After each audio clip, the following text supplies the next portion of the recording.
काल सुरेश उर्फ भैयाजी जोशी यांनी जे वक्तव्य केलेलं आहे ते वक्तव्य प्रत्येक मराठी माणसाने ऐकून घ्यावं।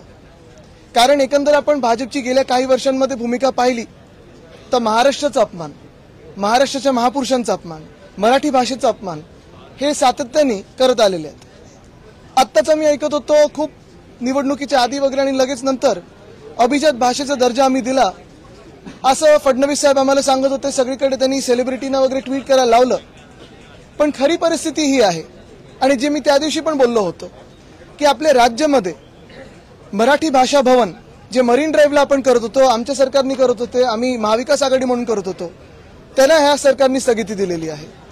मराठी नाट्यकला जी आहे त्याचं एक दालन म्युझियम आपण गिरगाव चौपाटी इथे करत होतो, तिथे त्याला स्थगिती काय रद्द करून टाकलेलं आहे।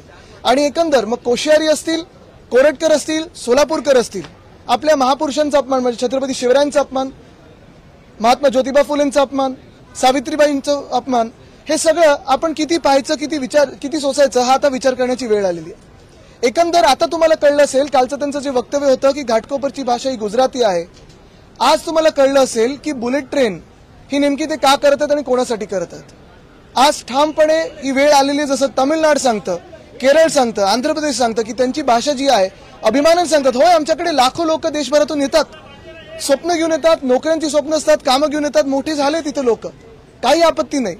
पण या मुंबईची भाषा असेल, या महाराष्ट्राची भाषा असेल, ही मराठीच आहे ही सुरेश जोशी यांनी जाणून घ्यावं आणि ह्या वक्तव्यासाठी त्यांनी माफी मागायलाच पाहिजे।